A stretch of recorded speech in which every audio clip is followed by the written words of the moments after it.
Hello, everyone, and welcome to another episode of the Society of the Eternal Mile podcast. I'm your host, Noah Sias.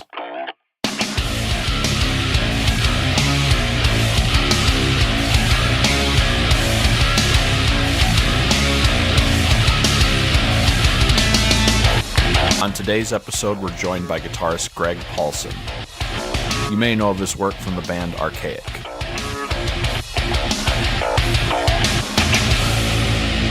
Make sure you're following the show on social media at SOTEM Podcast.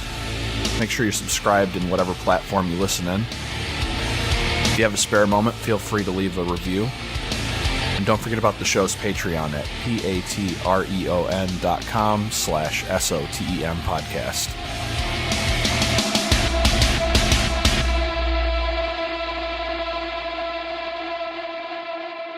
Another reminder for the tour going on with Rafe Holmes of Insurgents. As of the time of this episode, there's 8 shows left on that run. Tonight they're at Foo Bar in St. Louis.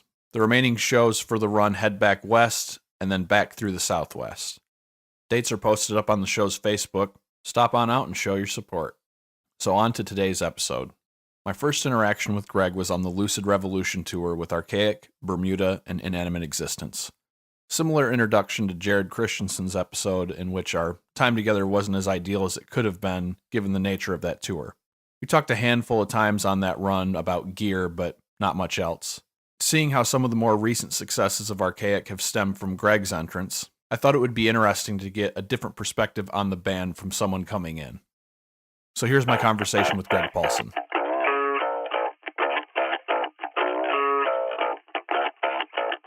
Greg, welcome to the show. Thanks, Noah. How's it going?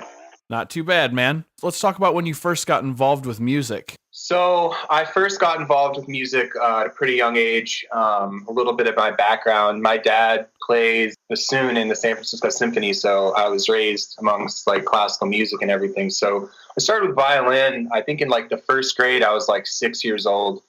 And my dad made sure that I had weekly private lessons.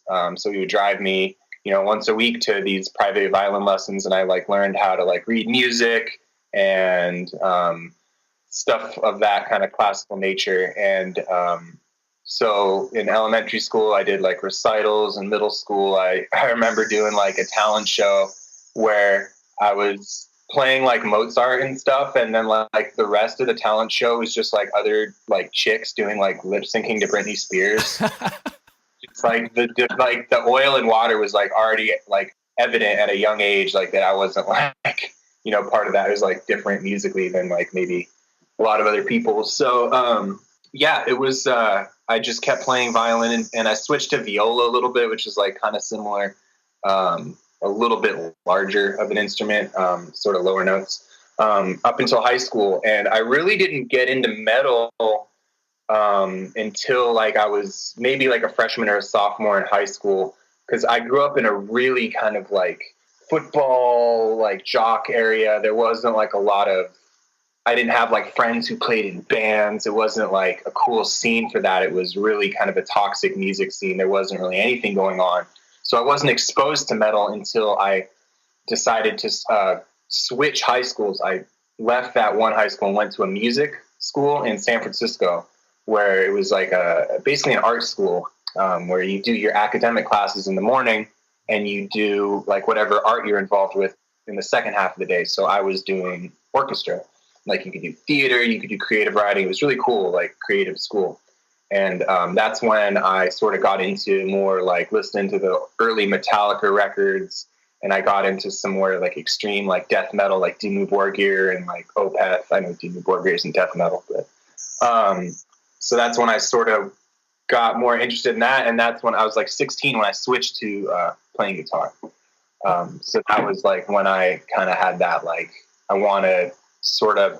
I liked classical music, but like metal was more of my direct influence. I wanted to like play electric guitar with distortion on it, If you had to name one record that changed everything for you, what would it be? There's a few, but I would say like my very first metal record I ever got was Toxicity by System of a Down. And I think putting that on my headphones, like you put the CD in your thing that you held around with you in like your headphones, like back in that day, right? And I remember putting that disc in, like I was listening to like mainstream, like hip hop and like pop punk before that. When I heard those first like low tuned like chugs that they have on that, I was like, holy shit, this is heavy. Right, you know? right. That, and to some extent the first Metallica record, Kill 'Em All, because that was the first record that I really started getting into guitar solos. Like I know a lot of people shit on Kirk, but he had some ripping solos back in that day. I think they were all Dave Mustaine solos that he learned, but I really liked that record. And then on the flip side of that, after I was getting into bands like that, then my buddy who played in the symphony with me in the youth orchestra at my school, he was like, yo, you got to check out Dream Theater. Like there's this really sick band called Dream Theater. I'm like, who is this? Like progressive metal. I was like, what? He's like, yeah, like check them out. And I was like, not super into it at first, but it really like opened the door to like different kinds of metal bands that had more kind of like virtuoso guitar oriented music. And then I got into bands like Opeth, and it was kind of all downhill from there. Sure, sure. Well, and it's funny too, because I have a similar story as far as like hearing Dream Theater for the first time when I was in high school, and it was just like, whoa, this exists, you know, and Yeah. it completely changes your ideas of like, oh, this is what metal's supposed to be. Yeah, exactly. And it was great. It also like opened sort of a door to a bunch of other different kinds of bands that I was checking out because I discovered Dream Theater. It was sort of like the portal to underground metal for me in a weird way. But it was like before underground metal was like cool, or like at least to me, it was only like Metallica and like the mainstream stuff and like the big bands. But then like exploring different kinds of music was Dream Theater was kind of the start of it for me. So how about some of your early bands that you were involved with? Well, for me, I didn't start playing in bands until way later on. I just did like, I made videos. Like when I was playing guitar, once I got good enough, I started just recording myself and putting myself out there on the internet, which was like a big part of, you know, why I'm doing this today. But yeah, the first band that I ever played in was Fallujah. I was filling in, it was 2013. And through mutual friend of mine, Brian Shields, he knew the Fallujah guys, and I was hanging out with Scott and him. And I like brought my guitar over to jam with Scott because I kind of wanted a lesson with him. And a couple weeks later, he was hitting me up to do some shows, and I was like ecstatic. I guess they had seen some video covers I did of their songs. And their current guitarist at that time, Rob Miramonte, was playing in All Shall Perish. So he was doing some other stuff, so they needed just a session guy for some shows. Go Rod, the band from France, was doing a tour. I think it was the Bloodletting 2013 tour where they were headlining. Fallujah got to play the San Francisco and LA legs of that tour, so just those two shows. So I just did those, and it was a lot of fun. And it was definitely like, okay, this is what I want to do. You know, like I didn't end up joining that band. It was just for a couple shows, and they got Brian James, he's like super qualified for that position. He's an incredible guitarist. But that was when I was like, yeah, this is fun. I want to do this. Yeah, well, and what a huge spot to start at, you know? Yeah, I mean, I knew then that they were going somewhere. You know, that was in 2013, so a good 4 years ago, a little over 4 years ago. And to see where they've come now is pretty like, okay, that's awesome. Right. So you came into Archaic in 2014, right between Metamorphignition and Lucid Dawn. How did you get started with Archaic? Right. So I was just chilling at work one day, like any other day, and I was like checking Facebook, slacking off, and I saw that my buddy Vance from Vale and Nath like tagged me in a post. And I don't talk to Vance that much unless it's something music related. So I was like, oh, what's this? And Archaic, it was like a post he tagged me in that they were like, oh yeah, we're auditioning a rhythm guitar player. And I was a fan of the band at the time because of my friend Brian Shields at the time. But he was awesome at like networking. He knew everyone in the area. So he had introduced me to Archaic just one day, and I had been a fan of them. So it was sort of like a couple months after the Fallujah gigs, and I was like ready to join another band again, or like sort of get on that. And I saw that as my opportunity to get back in it. And I think I emailed them, and like I had a bunch of like Necrophagist covers on YouTube. So I was like, here, check out this Necrophagist solo. Like, check out all my videos, guys. Like I could shred kind of thing. And they got back to me and said, yeah, a couple other guys hit us up, but I think it worked out because of like area wise. And I probably wanted it more than a lot of other people. Like you get the sense when you play in bands, like some people are like, oh, well, I don't have gas to get there. Like, oh, I have to work. It's like some people just want it and some people don't. And I'm like, dude, I want to do this. I want to learn the songs and I'll drive out. Like, I don't care about money. Like, I just want to be in a sick band and play some shows. Myself being not quite as trained as you are classically, I also went through like, the 5 through 12, public school band stuff. And I started as a percussionist. I think one thing that they just drove into us straight away was the fact that, like, if you're not after it, someone else is. I mean, especially when you get into the world of professional music and like auditioning for actual like real bands and real symphonies. I mean, the competition out there, it's insane. And yeah, there's no, literally no excuses to not practice and because other people want your gig, So you're on 2 of the band's releases, 2015's Lucid Dawn and 2017's Nemethiya. Let's talk about Nemethiya. I'm not a huge follower of the genre, so when a record comes my way in the genre, it can be difficult for me to get into, and that's definitely not the case with this one. Great writing and musicality across the board, and each track has like 1 or 2 sections that I always look forward to hearing. Cool, man. Thanks. That's awesome to hear, man. That I really appreciate that. That means a lot. So what was the writing process like for Nemethiya? It was very much sort of my baby, kind of in a sense, because I did a majority of the songwriting. Little bit of background story with this record. I mean, we've gone through some lineup changes that have been difficult. Alex joined Trivium. Well, he joined Battlecross first, and then he joined Trivium. So, we've had to deal with losing a drummer, and then Miguel, our guitarist, stepped down for just we're all good friends with these guys. Nothing personal, just life kind of stuff. So it ended up just kind of being me and Jared and Adam to an extent as our, touring bass player. And we've since reestablished a lineup since then, but sort of for the writing period of the album, it was mostly just me. And I wanted to write an album that was sort of a response to Lucid Dawn being a little more death metal grooves, simplistic, maybe less of the progressive and technical elements. And I just wanted to add more of that. The album Metamorphic Ignition has a lot of the technical elements too. Craig's writing was very spastic and structured and a lot of changing riffs on that album. And I wanted to bring some of that back, keep it archaic, also focus on structure and like songwriting, because I think in the technical death metal world, like I'm probably like you, it's hard for me to get into a lot of tech death these days. A lot of bands out there are writing a lot of crazy, difficult, challenging music, but to write something that's memorable is kind of harder to do in this genre. So what I always liked about Archaic is it's kind of have like verse chorus elements in it too. So there's stuff you can kind of like Old Morbid Angel and stuff that almost has a poppy element to where there's choruses that come back and repeat where you're like, okay, like you're looking forward to hearing that part again or something. So just trying to utilize that in my writing while, also wanting to write a sick neoclassical progressive technical death metal album. What's your favorite track on it? It would probably have to be Order of the Hierogon. That's our, opus long track. It's the one that I sort of spent the most time like composing. And it's got a really sweet guest solo from Joe Haley from the band Psychroptic. He just killed a really jazzy kind of progressive solo towards the end. And I like how we were able to write a really long song, but sort of keep it cohesive. Like it repeats riffs throughout it, like from the beginning to the end. It's not all just random. So I'm probably most proud of that track. Well, and to go off what you were just saying, literally this morning as I was working on your show script, I put the record on again.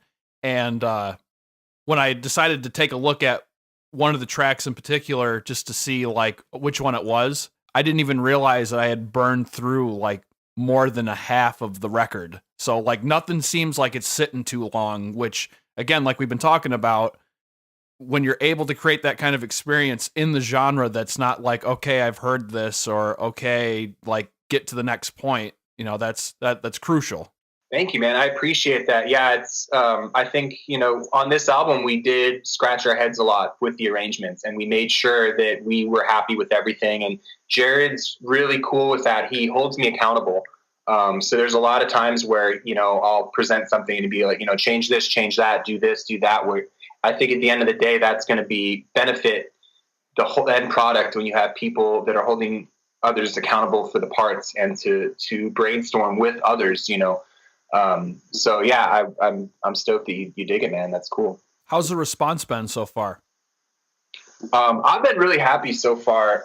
I've only been doing this 4 years, so I haven't been around long enough to reference it to much else. But I mean, I can say from Lucid Dawn, this one seems like a step up. I see more people posting about it, and we're getting better reviews. I think this is the album that a lot of people wanted following Metamorphignition. Lucid Dawn, a lot of people really like that album, but I think it sort of separated a lot of our really techie fans that are out there because it wasn't as technical of a record. So I think hopefully this will kind of bring back that crowd and some new people to listen to the band. So what's on the docket for Archaic for 2018? We have a really cool tour we're doing. We're going to take a few months off probably. We're not going to tour this winter. We don't have anything planned until May. Yeah, we're doing Devastation of the Nation tour with Aborted and Psychroptic, and I think Ingested and Valanath are also on there, and us, and there's going to be some other bands that I'm not even sure. There's 7 bands on there. It's full US, so we're really excited about that. Touring with Aborted will be awesome.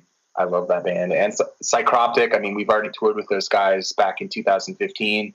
They're amazing. And Valanath, we've toured with those guys too, so it'll be just a lot of fun. Until then, yeah, like I said, we're kind of just chilling at home, working our jobs, and we did 3 tours this year, so we're kind of just probably looking forward to taking a couple months off. And we're going to be writing more with our new guitar player, Chris. So that's another thing is we got, with the addition of Chris Portugal, he joined the band, I want to say in August, and he's an incredible guitar player, and I'm really looking forward to writing with him for the next year.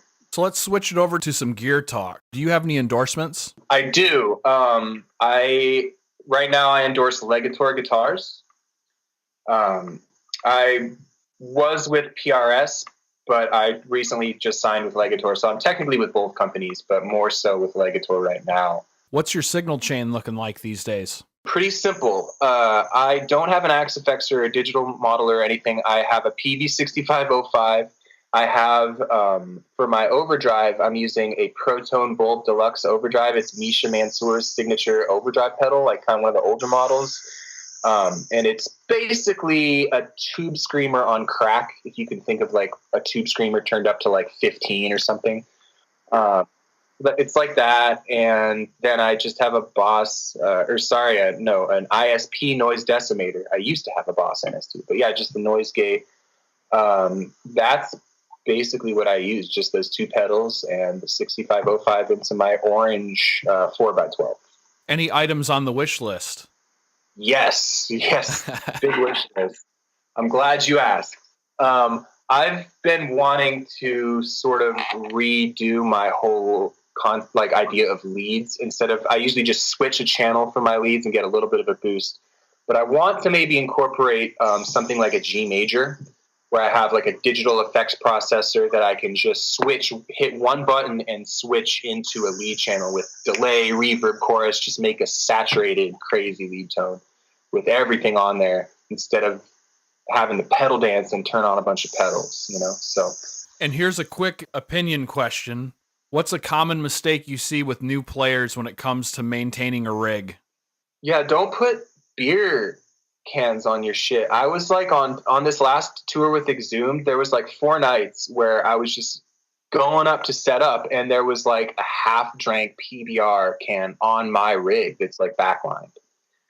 And it's I mean, I don't know what to do. It's I'm pissed, but then is this guy really not know any better?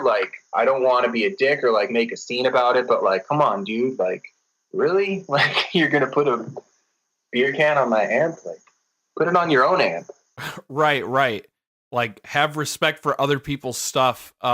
with the rack that I used to have, it was super big and like so I could put the laptop down on it like, with confidence, don't got to worry about it moving around.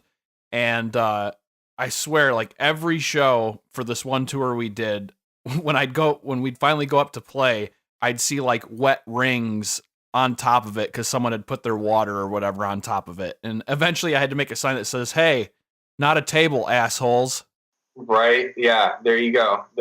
Hopefully that helped stop some. I'm sure some people would still like be assholes and like put shit on there anyway. I think one thing about rigs too is like there's rig maintenance too, but there's also rig troubleshooting. I think that a lot of people like, the guitar player that freezes when his signal cuts out or something like that. And like learning how to like, okay, it's a shitty cable, or, oh, I need to retube this, or, oh, it's like, learning your rig and like when something goes wrong, being able to like fix it, I think really separates kind of the boys from the men. And it's one of those things where you just like learn over the years, just playing shows and like having one thing break down and like learning that.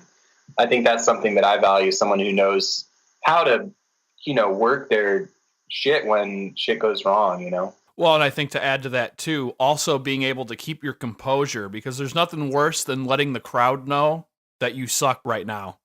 Oh God, I was the worst at that. When it first happened to me, I looked like a deer in the headlights, For sure. And I think we've all been there. It's almost a rite of passage. Like you have to go through something like that. Like I've seen it happen to everyone, like Rings of Saturn. I've seen it happen to the big guys too, So it's like when you realize that it happens to the big guys, then it makes you feel a little bit better.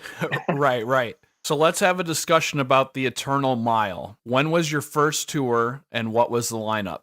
It was early 2014, shortly after I joined the band in, I think, April, it was February, either February or April, with us. We were headlining, and it was Lord of War from Southern California and the Kennedy Vale from Sacramento.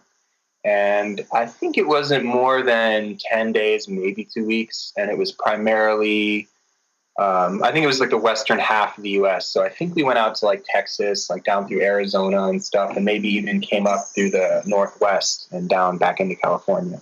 Would you call that tour a good, bad, or neutral experience? That one was definitely good. It wasn't the biggest tour or anything. It was like my first tour. I just remember that was sort of my first introduction into the scene and into the circuit that I'm still involved with today. Like I'm still friends with the Kennedy Vale guys, and Gabe drummed on the new album. So that tour, while it wasn't maybe the biggest like or best tour, we didn't really make any money or anything, but in terms of just like I'm still doing it today. So I would say definitely a good experience. We didn't have anything bad happen on that tour. To date, do you have any idea how many shows you've played? Yeah, I actually recently calculated probably close to 190 or 200 shows for me at this point right now. Favorite markets? It's sort of changed over the years, but and you see sort of different strong areas and different times. But Texas is always awesome.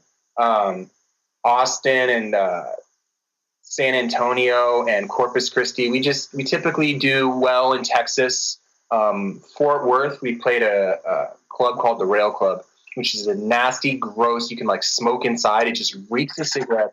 But we get over 100 people there when we headline. Like it's crazy. Like I've always had good shows there. Also when Archfire came, there was like 100 people, 150 people. So just great turnout at that place. Also the East Coast has been really fun lately too. On the Exhumed tour we just did, we had a really great show in Brooklyn. It was like 170 at the door, 180. And Philadelphia was a lot of fun. I think the Exhumed guys have like a pretty good following on the East Coast too. So it sort of depends on like what tour you're on. Chicago's always fun. Denver's always awesome. I love playing Denver. I have friends out there. It's just cool. And Seattle has a venue called Studio 7, which is a lot of fun to play there. It's got like an upstairs area so people can watch from the top balcony, and they always do like awesome catering. You hardly ever get good catering on tour. It's a little tip. So like play Studio 7 because they'll cook you like a home cooked like spaghetti meal with garlic bread and salad. Right. Beats the hell out of those hot and readies. Exactly. Or just like a buyout. Like here's here's cash. Just go find food yourself. We don't care. Right. So you've touched on a couple venues, but do you have any other favorite venues? Petaluma has a venue called the Phoenix Theater, and it's a very famous venue, kind of older school vibe. I think it was built like the early 1900s, but it's sort of a cool venue for me because it's close to where I was born and raised. And it's also the venue where I think the lead singer of Sublime OD'd on heroin. So there's that too, but that's a different story. I like the venues that have vibes, like dive bars are cool. But then when you get to a place that has like personality and like some curtains and I don't know, like couches, this place has like a skate park inside. Like it turns from skate park into a venue. So that's kind of cool. There's like all these kids skating there. We played a really cool venue in Toronto, Ontario with Psychroptic, and that was a crazy night because I got lost in the city of Toronto, and like I didn't have any cell phone service because I'm in a foreign country, and my cell phone service doesn't give me service in a foreign country, and I lost my backpack with like my wallet and passport in some random dude's apartment, and we got kicked out of this party for no reason. So someone's just saying, oh, like, you guys got to leave. Like, we got invited to this place, so we had no idea what was going on. And I left my backpack in this apartment, and, like, I'm out on the streets. I can't even find my band because I'm just getting let out in, like, this line of, like, 50 people. I saw the Kennedyvale, which was also on that tour, so I, like, flagged Gabe down. I'm like, Gabe, like, can you call? Like, I can't find my band. And then he's like, I don't have any cell phone service. So I'm, like, wandering in this foreign country. Not really foreign, but I like had to go and talk to a security guard somewhere to try to find out where my backpack was. And they were nice. And like, I got my backpack and like found the band at like 3 a.m. They were just parked, but I was kind of freaking out because I didn't know it was going to happen. And I was like lost in Canada. Right. What venue did you play in Toronto? I can't remember the name of it, but it was like an upstairs club, and it was pretty fun. Those 2 Canadian shows on that tour were definitely highlights. Interestingly enough, since we talked about Dream Theater, which led to like Opeth and stuff like that, there's a venue in Toronto called the Rock Pile. After we got done with the tour with you guys, we were in Canada for 2 weeks afterwards. Canada is insane. Like, even the shows that weren't necessarily the best churnouts, it was still like a really good time. So when we were in Toronto, we played at the Rock Pile, and the front of house guys got a really interesting way of going about like running your sound, like doing a sound check. So what he likes to do is he'll literally have you play like 15, 20 seconds of a song, like everybody. And like, this is before doors even. Like, he does this specifically for the tour package. And he does his thing, and then you're like, man, like, you're really done right now? And then you step off stage, and then you hear yourself coming through the PA because he tracked you, and he's using like the tracks from you playing to quick dial in the mix. That's weird. Is that effective? Like, the sound is huge there. Like, okay. And so end of the night, the guys in Weston were kind of waiting to tell us this because like they already knew about it. And so it's end of the night, and we're shaking hands, all that kind of stuff. And I want to say it was James from Weston, and he comes up to me and he's just like, yeah, so pretty good time tonight, eh? I said, yeah, pretty sick. He said, like the sound here? Like, yeah. You know who the sound guy works for? Like, no, who? He's front of house for Opeth. Oh my God. Really? Jeez. Big Opeth fan, and someone who has an Opeth tattoo. I find that story very intriguing. Well, if you guys ever find yourself in Toronto again, and hopefully you can play the Rock Pile. How about favorite city to have a day off in? I would also have to say Denver. Denver's just a really cool city in general. I actually lived there for a couple months. I was just working construction with a buddy, and I was rooming with a band called Siren. They're kind of like a groovier, sort of Meshuggah-y metal band. And what I really enjoy about Denver is just the music scene in general is really strong. There's always shows going on. There's a bunch of clubs, a bunch of good music, not just metal, but there's a lot of like EDM stuff going on, a lot of DJ stuff. But then there's also a lot of metal too. And I noticed going to just some local shows with my roommates that there's a lot of local support there too. Like a local show would have, 70 plus kids, which I thought was cool. It's like different than some of the areas out here where it's just like shot, but, so Denver's a really cool city to just hang out. And, obviously it's got the whole legal pot stuff. So that's fun. I like New Mexico a lot. There's a lot of cool lakes. We've actually had a lot of our days off. When you're on tour, a lot of your days off aren't necessarily in like the really great cities because you're playing shows there. So you're going to get days off, in Wyoming or New Mexico or Texas or somewhere kind of random. So a fun thing to do for us on tour when we get a day off is to, go find a lake, go find a park, even if we have to pay a little bit to spend the night and grab some food and barbecue. It's always a good, fun thing to do on tour. What would you consider to be the biggest rookie mistake being on tour? Knowing when to tour. I think there's a lot of bands that go out there that might not be ready. That, maybe they think that just because they can book a couple shows means that they're ready to tour. And I think it's a big question when, a band is ready to tour, and it's not quite a simple answer. But I think that's a common mistake I see. Bands just kind of go out and don't really know what they're doing and don't really have a following yet. Other sort of mistakes, touring is difficult. You're basically living with your band. You have to be respectful of people's space, and you have to know when to be professional in certain aspects, like when to kid around and to when to actually sort of do work and to load gear and to deal with the promoter and to send out the emails to the booking agents and get everybody paid and make sure the merch orders all, squared away with that. And, who's going to be driving at night, and stuff like that. It's a vibe, and it's definitely like a social vibe that you have to be willing to kind of compromise and put your ego aside. But I've seen some bands that just kind of party and kind of dick around and don't really, or maybe aren't as respectful to some people as they could be, or to other bands that they're on tour with. So I see that mistake a lot, just kind of dicking around and not being very professional. How about the most underrated tour item to have on hand? Clean socks. I don't know. For me, I've just always run out of clean socks on tour. So if I get a fresh bag of clean socks, that's an underrated tour item. So Kevin Lyman announced that this year for 2018 is the last year for Warped Tour. And when asked why, the quick of it was the demographic is getting older, and as a result, sales at the gate are becoming less. What are your thoughts on Warped Tour coming to an end? And are the reasons for its demise coming for the rest of us in the lower and middle class markets? I've never been too much into the Warped Tour scene. Some of my friends have been, but it's just I've never been too into the music. Some of the bands I've liked over the years, but I can definitely see how that demographic, I want to say scene or emo, I'm not too far off in that kind of category, is really becoming sort of a generation of MySpace, and it's kind of fading out, isn't it?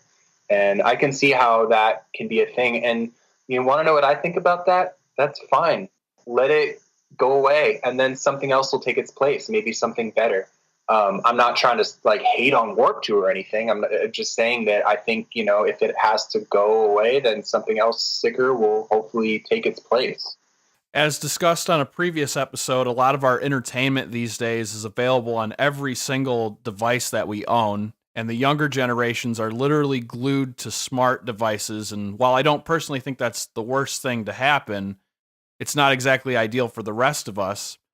We used to go out for entertainment and stay in for everything else, and now it's the complete opposite. And I think because of that, basic entertainment is becoming hidden behind a paywall or an ad-heavy experience. Do you think that live music at these lower and middle-class levels will adopt digital experiences to maintain and attract newer audiences, or do you think things will just continue as they are? Yeah, that's a good question. If bands are able to keep up with this digital revolution. We went from a time where, people used to collect vinyl, then people used to collect tapes, then people used to collect CDs. And then with the internet, then the whole Napster thing, and then people started downloading songs, right? But now that's almost becoming a thing of the past, which is interesting. It's like people they're too lazy to download. I mean, yeah, you can still torrent albums and everything, but no, people are doing streaming services, which, I mean, I don't know if it's all bad, but then it's like, where's your collection? What if you want to listen to a whole album? Like, is that actually your collection, or are you just paying for a subscription for something that could, like, if you don't have internet, you can't even use it, So I think that at the end of the day, yeah, bands are going to have to adapt to the whole digital thing. I don't know what that's going to look like. I mean, for touring has sort of always proven to be a lucrative endeavor for any artists of the smallest sort and artists of the biggest sort. Like even Metallica still tours to make money. So that sort of seems to be, a live show will never be replaced. Even watching it on your iPhone from your bed isn't the same thing as going out and hearing those subwoofers, like, and being at the show. So, with one constant that's going to be there is hopefully live music will still exist, and whatever digitally artists are going to have to do to maintain an audience or maintain people's attention span. I don't know what that's going to look like, but we're going to have to do it, Who knows? In the not so distant future, you could be seeing these, like, it's a tour and the band's traveling, but everybody's watching, like, on YouTube or something like that. And they paid for a ticket to watch it, like pay-per-view or something weird like that. Or maybe it'll be a weird hybrid thing. Isn't there something called Twitch where, like, you can pay, like, people pay to, like, watch your streaming or something? Like, I know there's some guitarist, like Aaron Marshall from Intervals does it, and, like, you can watch him he streams himself playing, like, live. And I don't know if you have to pay for it or what it is, but yeah, like, that thing's like, I mean, I teach Skype lessons, like, the whole digital thing it's been sort of evolving into the way we view and consume music. Yeah, and with Twitch, I think it's more focused on gaming, but I do know that people are trying to branch out into that for other things as well.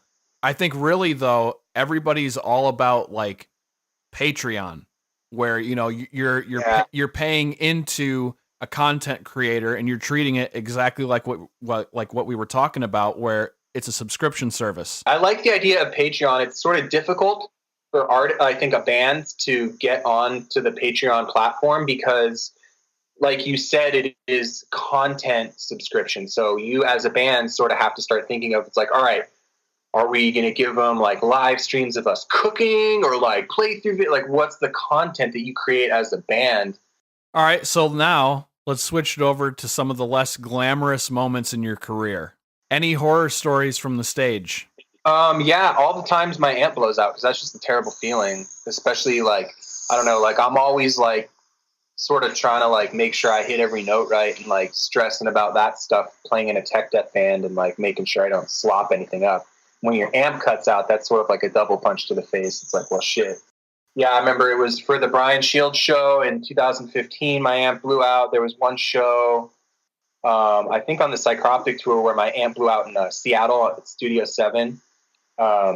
Sucked. It just made a bunch of high squeaky, squealy thingies, and it was shot. How about worst promoter or overall show experience? I can say there was a show we played at Louisville Death Fest, which I know Jared talked about this on the last episode or the last podcast you did with him. So that show was a 2-day event that had bands from all over the country, different countries too. A band from Switzerland, a band from Canada, and it was supposed to be a really big sort of deal out in that area of the world. Because they don't get a lot of death metal festivals. So we did a whole tour kind of around that show. So when we got to that venue, we learned that the promoter ghosted. He didn't show up, and he took the money. So he didn't pay any bands. We were there at day 2. Apparently he didn't pay any of the bands on day 1.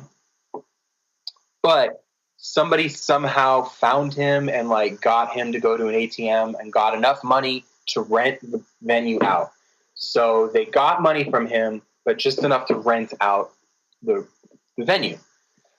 So the show's happening. It's like really sketchy because like no one's running it. What was terrible about that show was we were promised like a 11 p.m. time slot, and basically got pushed back to about 3 a.m. because a band wanted to kind of throw a tantrum, and they got the right of way because they were crying about it and they wanted to play for like an hour and a half, push everyone's set back, and we just there's nothing we could do. So yeah, it was just a big crowd was there too, so it was really disappointing when it's like, okay, this is the one show that you're going to play that has like a really, really killer crowd on a tour, and then to just have it like, oh no, you're not playing until 3 a.m. because a band wants to be really unprofessional and throw a fit, and also that the promoter wasn't there. He didn't pay like any of the bands. I don't think anyone got paid, but it was cool because the support from the fans was there, and a lot of people bought a lot of merch. So bands were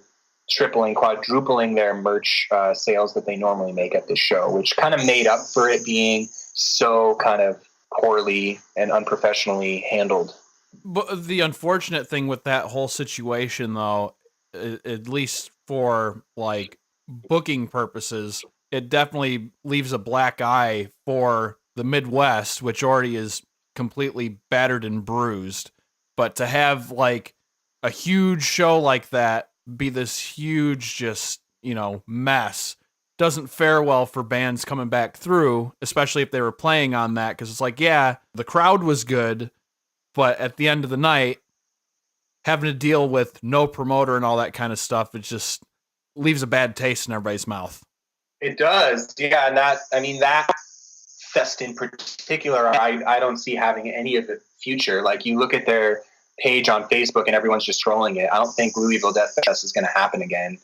Lastly, the most random thing to happen on tour. We were on tour with Alter Beast and Animate Existence, and we were driving through North Carolina, and just any other night, Adam was driving, we were laughing, having a good time, telling jokes or whatever, and then all I remember was I was laying down, I was getting ready to maybe go to sleep or something because it was getting pretty late, and I just hear this or feel this like huge bump, like this, like the wheels went out or something, and the van was like sort of shaking from side to side, and I thought we were gonna like die or going off the road or something. I had no idea what happened, so all I could think of doing was finding the seatbelt where the seatbelt was, because I didn't have a seatbelt on, and grabbing the seatbelt, like grabbing both the like straps of it. So like the most sturdy thing I could think of to hold on to, because I thought we were going off the road. But actually what ended up happening was we hit a deer, like a pretty big deer. And we managed to stay on the road. It's like a 2-lane highway, no streetlights, in the middle of nowhere in North Carolina, like no towns, like we're in the boonies. We pull off, like there's trucks passing us. We go. Adam went with Jared, and they moved the deer off the road because we didn't want the deer to be there for someone else to hit. So we moved the deer.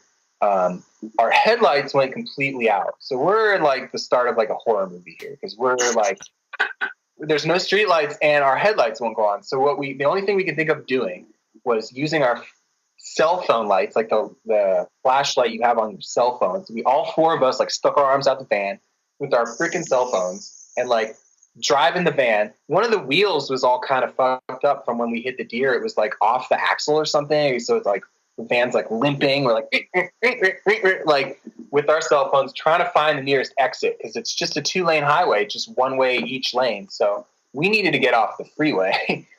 So we exit, the first exit we find, we get to this creepy little like tiny North Carolinian town, right? It's got, all it has is like a church and like a couple of houses. And the church is like all lit up with Christmas lights. And it's like September. So we're like, why are the Christmas lights in September? Like, what's going on here? So we're like, all right, we don't have any choice. We got to wait till the sun comes up, right? We got to wait till the sun comes up and find a town to get new headlights to get it fixed. So that's all we could do. So we pulled over in this town and slept for like a couple hours, right? So we didn't even get woken up by the sun. The first thing that woke us up was like a couple of like old like rednecky dudes they're like knocking on our window, like, "Hey boys, like, what you doing over here? Like, you guys lost?" Like that kind of thing. We're like, "Well, sorry, sir, we hit a deer, and we told them everything." They're like, "All right," like they're kind of being nice, but also like, "You guys might want to turn around and like go back the way you came from," kind of undertone in their voice. So we just left, got some headlights, and everything was cool. Man, that's that's crazy that you're literally driving down the road and you're using little itty bitty LEDs to make the trek there, and you're lucky that you didn't get pulled over, because I would imagine that would have been a pretty gigantic ticket. Yeah, totally. Luckily, yeah, we were only it was only like a mile or so to the exit, so we weren't doing that for too long. But yeah, we totally would have gotten pulled over. I mean, granted, yeah, this was maybe 3 in the morning or something, so there weren't a lot of. The only things that were passing us were just big semis, Right. Speaking of hitting animals on tour, I think it was on the tour with you guys, and I think we had went down to Salt Lake City, and that show was like double booked or canceled, or whatever the case was. Oh, I remember that. And then we went up to Logan to play at Y Sound, and then I think we went from Logan to Denver, because I think we played at, what was that, the Trailside Saloon or whatever. Yeah. So for anybody who's like went from Salt Lake City or like northern Utah to Denver, the most logical path to take to get out there is this really just shot, like narrow the 80, right? 80 or the 70, but it's the icy fucking road. It's well, the one that I can't recall right offhand which like what the highway number is on it, but you go up and up and up, and then like you're coming back down, and it's just like one of those things like it's almost like in Pee-wee's Big Adventure when they're driving like through like the rocks and all that kind of stuff, and there's like really just random and like nonsensical, like this is a left turn, this is a right turn, and this is like a figure 8 and all that kind of stuff. Yeah. So I'm driving and just hanging out, and they have those really long, like it goes down a little bit and it's like a giant gravel pit, so it stops trucks. Yeah. Well, at night, everything's running around out there, and there were so many instances of those runoffs where like deer would be hanging out, fox would be hanging out. I'm driving right by, I'm not even going that fast, and it's just like, oh, there's another one, and there's another one. So we're having a good laugh about that. We finally get down to the bottom of it, and we're going through some flat spots. So I'm driving, and all of a sudden these little rabbits start like hopping out, and I'm trying to avoid them, and it's like, oh man, I don't want to kill anything, but I also don't want to like put the van and trailer in jeopardy. So I finally hit one, and I was like, oh man, that sucks. Like I didn't want to do that. And then another one happens. And then another one happens. And then another one happens. And I was like, you know what? I don't feel bad for these rabbits anymore. There's enough of them that me hitting these like 4 or 5 of them, I don't think it put a dent in the population. Oh man. Yeah. And it's like, that's sorry, but it's like evolution, right? Like they should know not to be on roads. They probably don't know not to be on roads because they're probably out in the wild. I'm curious to hear what advice you'd have for a few groups of people, and let's start with local bands. Make sure that you're networking as much as possible. Make sure that you are continuing to, like, at shows, maybe even that you're not playing, to introduce yourself to the promoter, introduce yourself to bands. Try to make sure that you're getting a product out there that you're proud of, and don't just say, oh, here's our new EP, and then like have some roughly recorded. Like, take some time with your music and get it produced to the level where you're proud of it and that you can release it to the world. Because you think about today, like the standards are really high for audio. Professional audio sounding songs are being produced by kids in their bedroom. So there's really no excuses anymore these days to not have a really pristine sounding product. So yeah, make sure your songs sound good. How about promoters? For promoters, I would say just make sure that you're utilizing every every single promotional aspect that you can, from social media to making flyers. There's been a lot of successful shows that we've played, small shows, like one-off booked shows apart from a tour, do well because, there were flyers at a smoke shop next door, or there were flyers on, the coffee shop next down the street. If a show is promoted to that extent, you're going to have a good turnout. You're going to have more people show up. So not just, I'll make an event page and make a couple posts about it.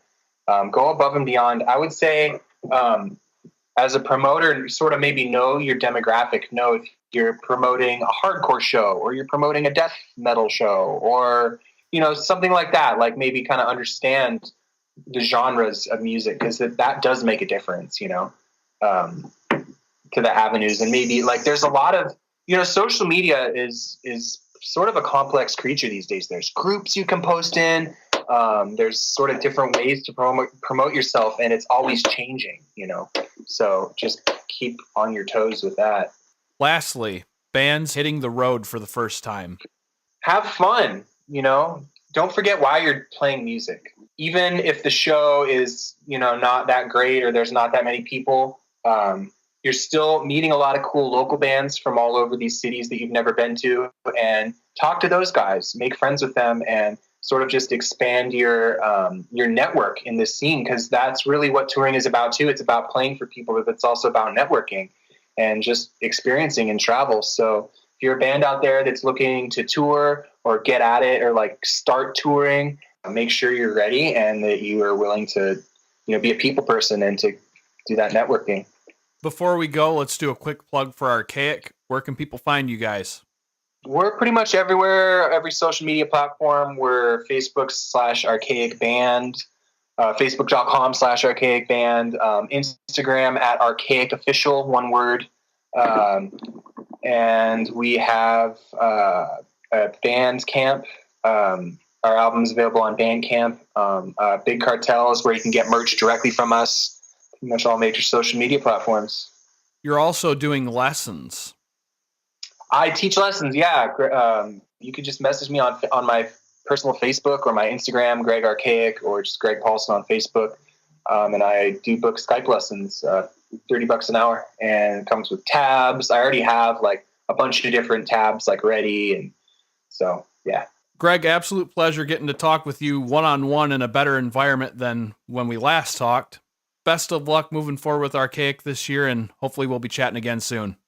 Thanks, Noah. It's great, great being on the show. Best of luck with Bermuda and your musical endeavors, and hope you get to share the stage again sometime soon. That concludes this episode. I'd like to thank Greg for coming on the show. Be sure to check out Archaic, and also, if you're in the market for lessons, hit Greg up on Facebook. And one last reminder to be on the lookout for that Insurgents Castaway tour going on right now. I've been Noah Sias, and as always, thank you for listening.